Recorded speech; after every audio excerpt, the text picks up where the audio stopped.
नमस्कार दोस्तों।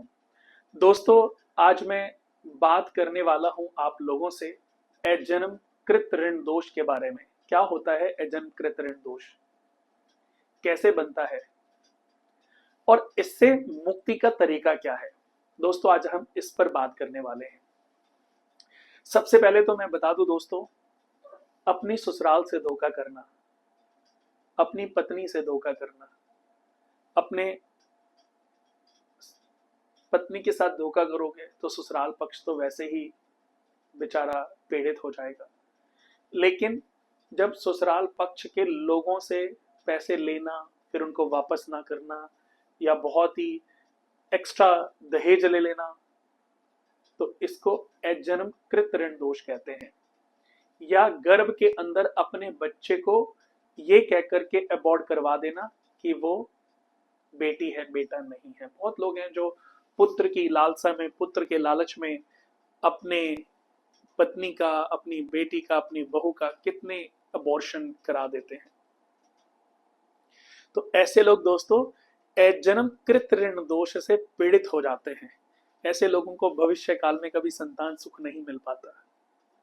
पंडितों के चक्कर लगाते हैं, मन्नतें मांगते हैं अपने गुरुओं के पास, अपने मंदिरों के मंदिरों के पास, तीर्थों पर। हालांकि एक लंबे अंतराल के बाद जब उनका प्रायश्चित कंप्लीट होता है, उनको सद्बुद्धि आती है, उनकी जो उनसे गलतियां हुई इसका सच्चे मन से, सच्ची श्रद्धा से जब उनका प्रायश्चित पूरा होता है तो उनको संतान भी, सुख भी मिल जाता है, बट डिले मिलता है।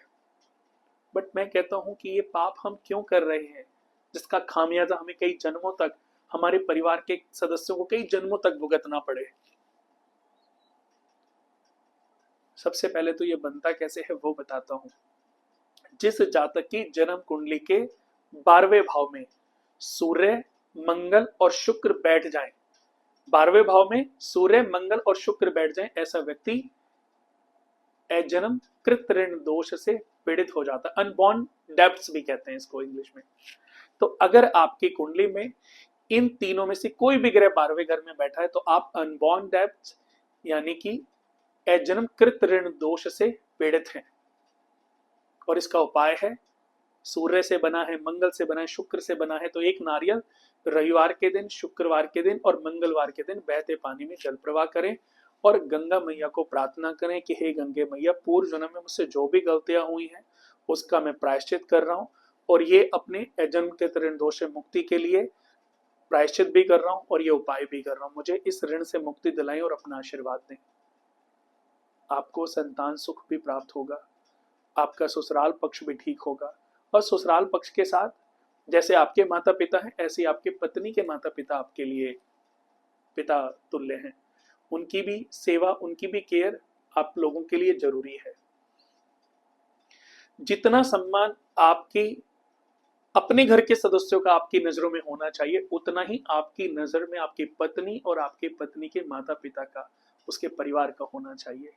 तो आप इस अजन्मकृत ऋण दोष से मुक्त हो जाएंगे और जीवन में 12वें भाव लॉस का होता है, खर्चे का होता है, अस्पताल, दूर की यात्रा, फिजूल खर्चे, मृत्यु के बाद मिलने वाले मोक्ष का भी होता है। अगर मैं इस जन्म की बात करूं तो ये जन्म हम अपने 9th भाव से देख सकते हैं कि इस जन्म में हमें कितने सुख मिलेंगे। पूर्व जन्म में हमारा कैसा जन्म रहा होगा, हमने पुण्य किए, पाप किए, वो 5वें घर से डिसाइड होता है। और अगला जन्म हमारा 12वें घर से, क्योंकि 12वां घर जो है वो दोस्तों मोक्ष कारक है। तो अगर आपकी कुंडली में अजन्मकृत ऋण दोष है तो एक नारियल जल प्रवाह करें और साथ में उसका प्रायश्चित भी कर लें। प्रायश्चित करेंगे तो आप आने वाले जीवन को उपयोगी और सुखमय बना पाएंगे। दोस्तों, ऋणों से मुक्त होना अपने इस काल में, इस जन्म में, इस जीवन में बहुत जरूरी है, क्योंकि ये नॉलेज आपको मिल गई।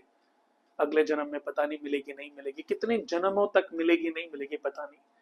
बट अगर आपको थोड़ी सी भी ग्रहों का ज्ञान है तो अपनी कुंडली के साथ इन जितने भी हमारे ये एपिसोड मैंने बनाए हैं सभी को समझ के अपने आप को ऋणों से मुक्ति दिलाएं, ताकि आप अपने जीवन को बहुत ही उपयोगी बना सकें।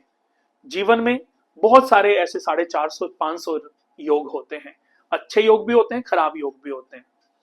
दूध, चीनी, चाय पत्ती, पानी, अदरक, चाय बना देता है। इसी दूध में, इसी चीज में एक नींबू निचोड़ दो, सब फट के खराब हो जाता है।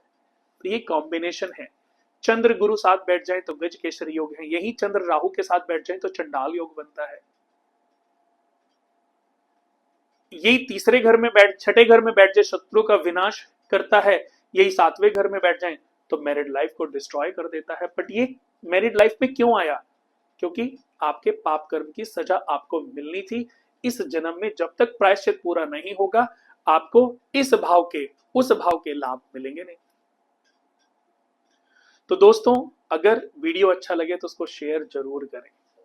कुणाल वास्तु केंद्र, astro with Kunal, coffee with Kunal, Kunal vastu केंद्र, सभी जगह हमें फॉलो सब्सक्राइब कर लें ताकि हमारी नई नई वीडियोस आपका, आपके परिवार का मार्गदर्शन करती रहें।